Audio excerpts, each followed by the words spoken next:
Welcome, everybody, to episode 37 of Meet with Cheese Metaverse Interviews. I am your host, LaDrop with Cheese, coming to you always from the Metaverse. And today I have an outstanding guest for you. He is a Web3 and FinTech exec. Ladies and gentlemen, I present to you Craig O'Sullivan. Thank you so much for being on my show, Craig. Hey, glad to be here, Joey. Those glasses are so bad that they're good. I love them. Yeah, it's like I can't stop at this point. It's like I'm too far down, and everyone remembers the glasses. They don't remember my name necessarily, but they're like, "Hey, light up glasses. I saw you in New York, Miami." So it's all about branding and marketing, right?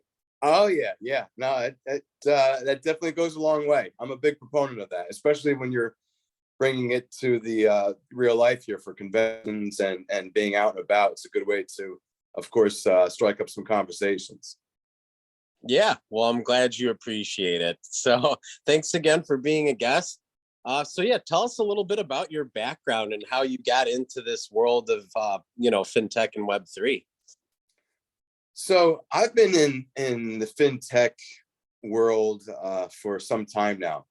I mean, even dating back to when I was in college, I studied computer science. That was one of my majors, and I came out around the time when the internet was really starting to gain mass adoption, mass appeal in the early 2000s. So going back about 20 years ago now, and worked for a number of .coms that eventually folded. So I saw the highs and lows of Web 1.0 and 2.0 firsthand. I worked in that industry. And when that came to an end, I ended up working in the mortgage industry as that was taking off as well. So we're talking about the mid 2000s, late 2000s. So again, another industry that was really taking off and, was impacting the broader economy. And then, of course, had some issues with a lot of these mortgage-backed securities and the underwriting behind it and the credit worthiness, really collapsing, particularly as certain other macroeconomic factors started to change. Then there was, a lot of fallout from that, led to the financial crisis back in 07, 08, 09. And of course, that was well documented by Michael Lewis, which we'll get to later. But that was well documented in his book, The Big Short.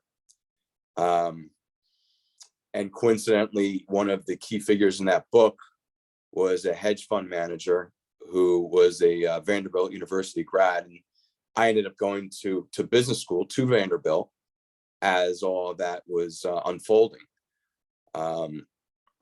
So I ended up studied finance, got my MBA, came out, and ended up working back here in New York, which is where I'm originally from, New York and New Jersey, and worked on Wall Street for an investment bank, and then worked for American Express at their headquarters in New York.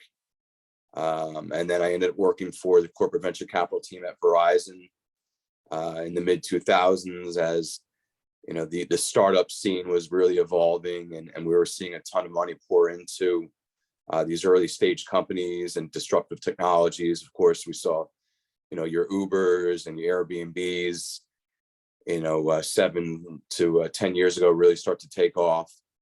And I was working out in Silicon Valley for about 6 months for them, managing an accelerator program where we invested in early stage technology companies and we're looking at ways to help them commercialize their businesses.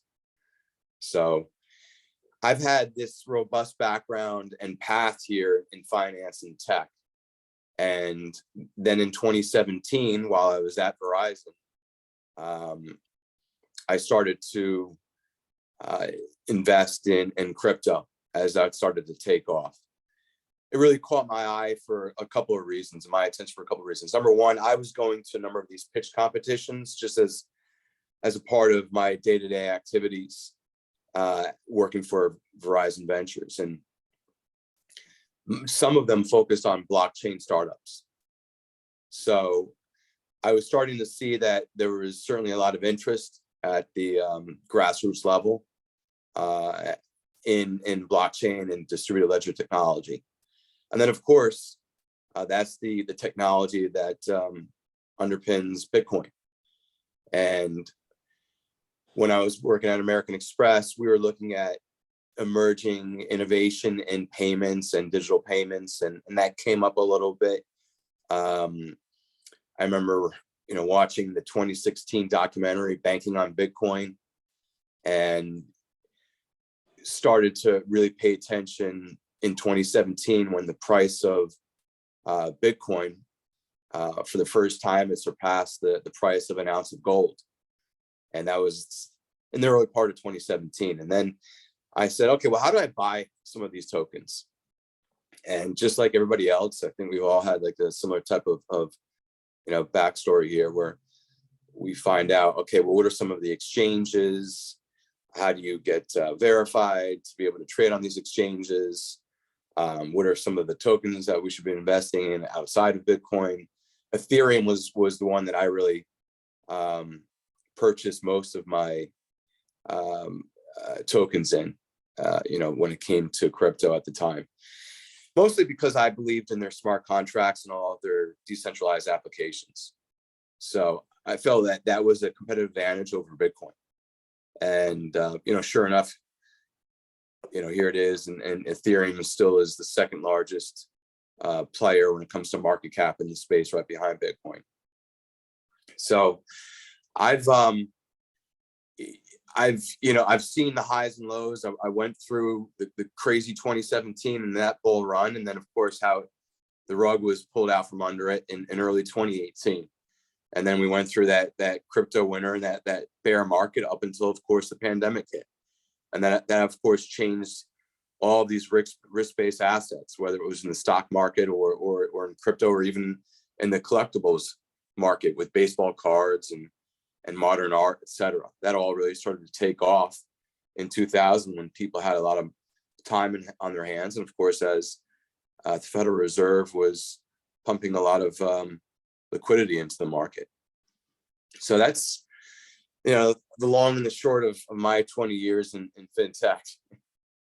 Well, yeah, that's an impressive career. And it's, you've kind of gotten a lot of experience seeing, like you said, the highs and the lows, which you must be a very like Zen person to always know that, like, or you expect it at this point, whatever you're in is going to go like this and this and this, right? Yeah, well, I wish it wasn't, that volatile in such a compressed period of time. It seems like, all of the markets that I just mentioned, they had like their 3 to 5 year runs, and that was it. I wish it was a little more sustainable, but it is what it is. And yeah, now that I've seen it firsthand in a number of markets over 20 plus years, yeah, I expect it.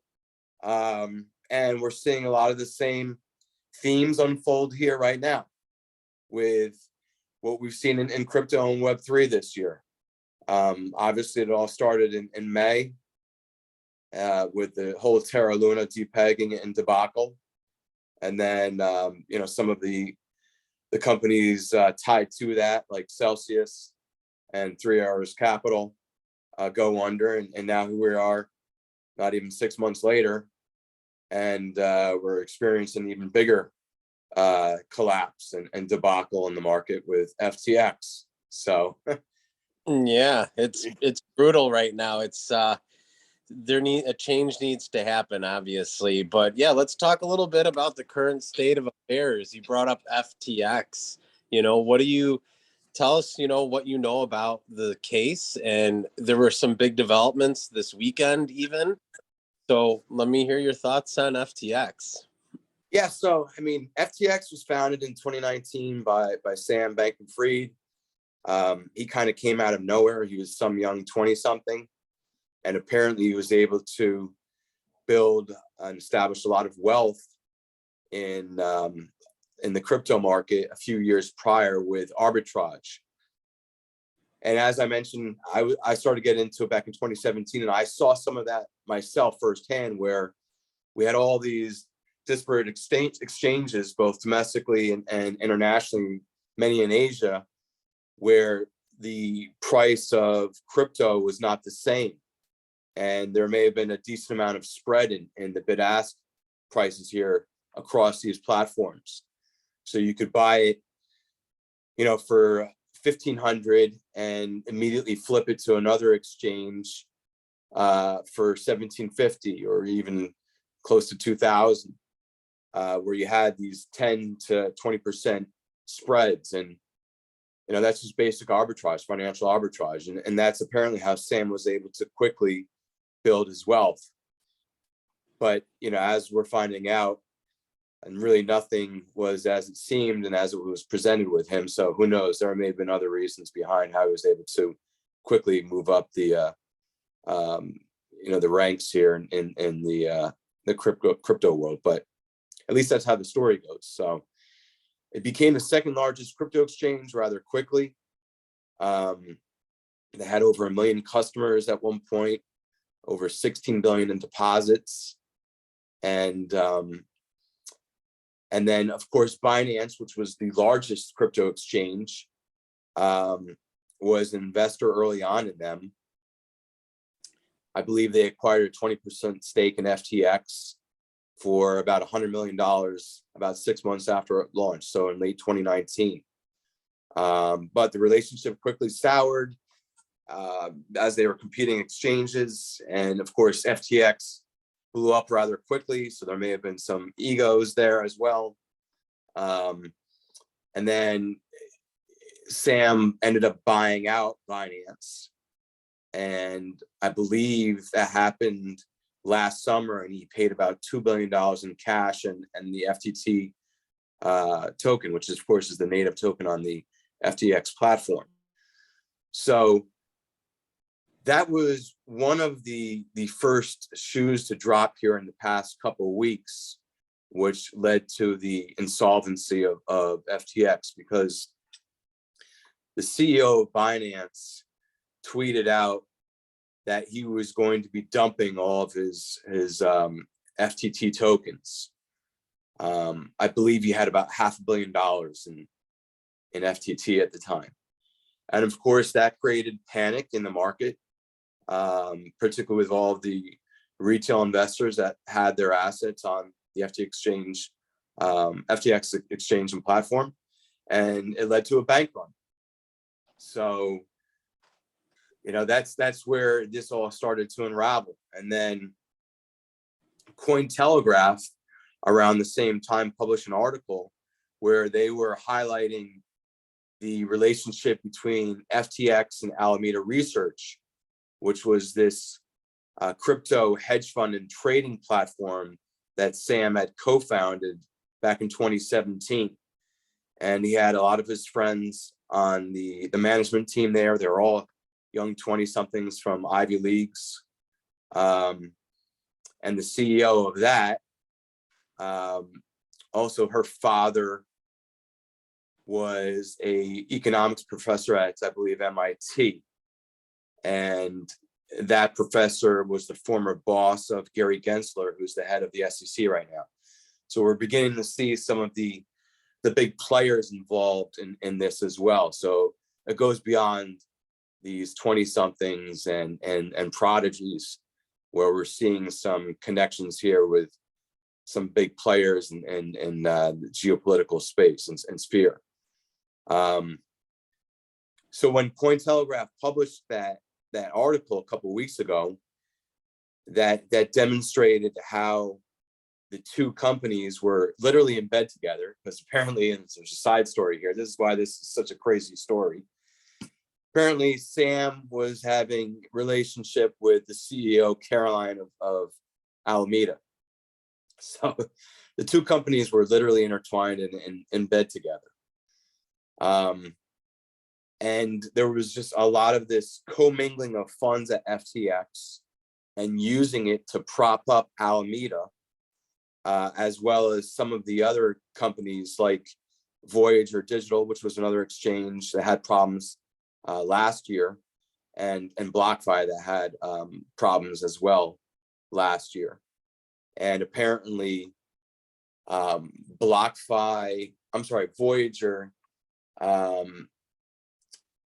and Alameda had a $300 million loan between each other. So that was part of the reason why Sam decided to bail out BlockFi and Voyager about a year ago, in order to prevent any type of ripple effect with Alameda and FTX. So he was using commingled funds from his FTX platform to bail out some of these companies that he had competing and bilateral interests with. So that was really where all this started, dating back a year ago. But it didn't really manifest itself, and the shit didn't hit the fan until the last couple of weeks, as those two stories about Alameda and Binance became public. Yeah, it's a wild story, and we're just starting to find all the juicy stuff. So as time progresses, and Michael Lewis was writing a book about, SBF and FTX, and I can't even imagine what we're going to find out when it all comes to the surface and he talks about all this, So I appreciate you breaking that down for us. So some things happened today too, like Binance made an announcement today as well, right? Yeah, so they announced, obviously they've been a big factor in all of this, as we just discussed, and also a part of the reason why FTX started to really crumble here is because they had agreed in principle last week to a fire sale. So Sam was going to sell off FTX to Binance. But then a day after that hit the news wire, Binance said, you know what, we're going to have a hard pass here on that. And then Binance, pulled out and caused this, to further cascade and fall apart here. And FTX had to file for bankruptcy. But Binance this morning announced that they're going to create a pool here, or a fund to provide liquidity to prevent contagion in the industry, particularly for any counterparties that may suffer as a result of this for no fault of their own. So that seemed to rally the crypto market a bit earlier this morning. That coupled when Elon Musk tweeted that overnight that he felt that Bitcoin was going to be okay, although it may be a long and ugly bear market for it. But he felt that Bitcoin would emerge as a winner from this. So that helped rally the market a little bit as well, those two factors. But, who knows if this is going to be anything more than just a quick bear market rally. So we'll see. Yeah, and we're at such a pivotal point with cryptocurrency, NFTs, blockchain, and we obviously see what a bull market can do and how much fun that is, but being at this pivotal point, how much do you think it should be like self-regulated or regulated globally? Because, I didn't lose money on FTX or Celsius because I didn't keep my cryptocurrency on their exchanges. I had them in my own hard wallets, and, so I wasn't necessarily a victim, so to speak. But how much do you think should be on the individual, and how much regulation do you think we should have on exchanges in like a global format? So one of the reasons why I gravitated towards crypto in the first place is because it was a bit like the Wild West, and because it was disruptive here, and could potentially provide autonomy and financial freedom for folks. And we were seeing that in other countries mostly at the time, where they had issues with inflation and their local currencies. I'm generally the type who, thinks the individual needs to take some accountability. And, I like the fact that, I can control my own destiny to an extent. when it comes to assets or investments or even businesses. I don't believe in overbearing regulation. I think that in the long run just stifles innovation and competition and you know, a marketplace where a lot of participants can potentially benefit. You know, particularly those that might not have access to certain types of capital and resources. I think that's the best thing about DeFi and crypto is the whole democratization of finance that, you know, inherently it offered. So I'm not a huge proponent of overbearing regulation anytime. However, there has to be some. I mean, it can't be just a complete Wild West where, you know, there aren't any guardrails. However, in this case, though, there was already regulation in place and laws on the books in place. That wouldn't have prevented any of this from happening. He was known as one of the big, he was really the poster child for lobbying Capitol Hill for crypto regulation. But it was all a scam. He's just a fraud. And he was doing that just, of course, to curry favor with politicians and with the enforcement agencies like the SEC. So he even had one of his senior directors was a former Obama official, the director of the Commodity Futures and Trade Commission. So he was the head of policy and regulatory compliance for FTX. So I don't think that would have made a damn difference in this case, quite frankly. Yeah, no, I'm with you. There has to be some guardrails, a little bit of regulation, but the onus is on the individual. It's your money. You read all the fine print, you know, understand that if you don't have the crypto in your own wallet, then it's really not your crypto, you know? So such a fascinating time though for DeFi as well. And you being in traditional finance and understanding a ton about blockchain and projects, what would you say some of the more exciting DeFi projects are that you know, are watching? Well, that's interesting. So as I mentioned before, the collectibles market kind of took off during the onset of the pandemic as well. And I have some collectibles, you know, dating back to when I was a kid. I used to be into baseball cards and sports cards and trading cards. Recently, my father and I started to sell off a lot of them and auction them off. And I came across this app called Alt. So that was founded in 2020 to take advantage of this market, this booming marketplace, where it's an app that is similar to Vivina. That's a wine app that I use as well. So you scan in the wine bottle label, and then it'll bring up a lot of facts and ratings and reviews on that bottle, and also recommend other bottles or vintages that you know, you may like based on your preferences and transaction history. So Alt does the same thing where you could scan in a graded card. So there's two major card grading platforms. There's Beckett and then PSA. So as long as the card is graded by one of those two, you'll be able to scan it in and immediately bring up a dashboard with an approximate market value on it, as well as recent sales and transactions from eBay and some of the other major marketplaces. So I've been visiting some dealers, car dealers out there, and one of them was using that. So it was great to see that here is an app that I started to research and now is actually being used for practical purposes in the market.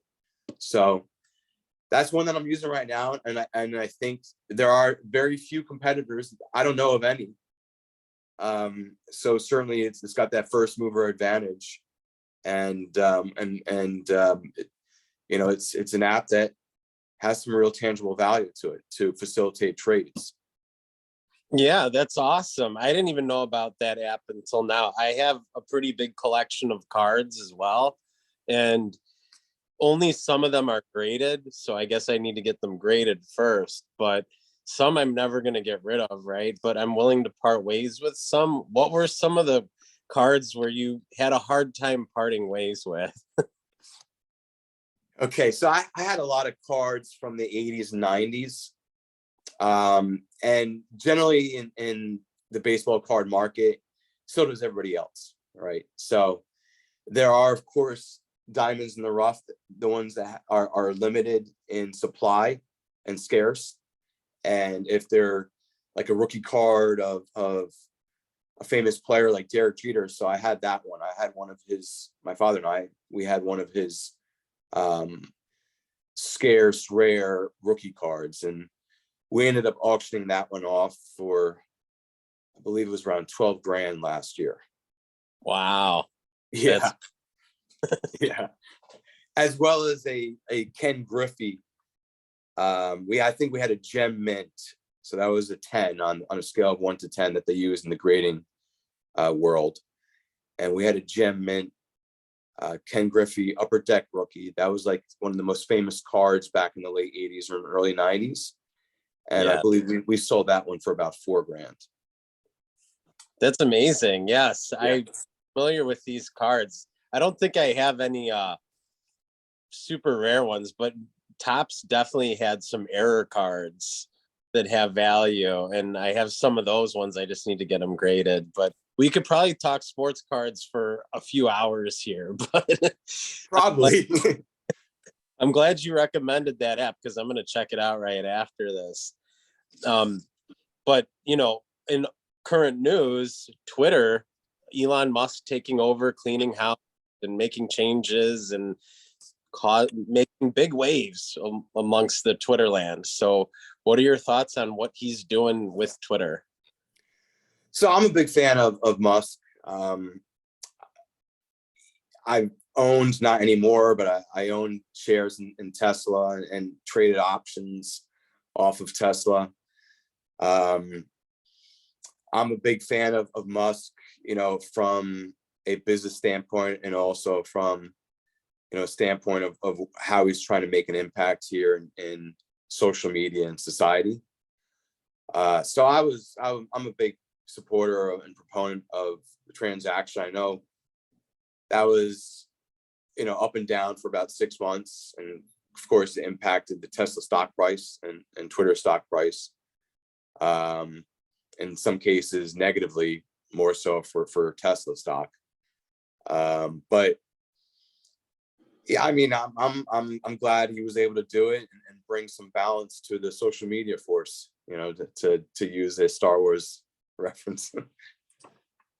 Yes, I agree with you. I'm a believer in Elon Musk. He's going to be one of the biggest, most important visionaries of our time. And he's not even close to being done yet, you know? So a lot of the people in NF Twitter, you know, the NFT community members, it's kind of what we call it. Half of them are worried and I'm not going to be participating in this. But the reality is, if you just look at his history of what he's done in business, he's uber successful. And as a individual, you know, he has Asperger's. He's going to focus on it and make it a huge success and make it work for the people. He's alluded to decentralizing Twitter.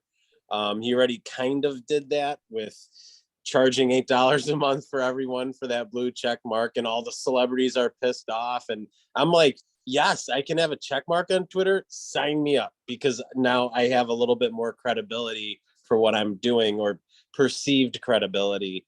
But I'm excited to see the changes that he's going to be bringing to Twitter, because if he can decentralize it and we can all earn a little bit of money for whatever we're doing on Twitter anyways, that's the future of social media in general. Absolutely.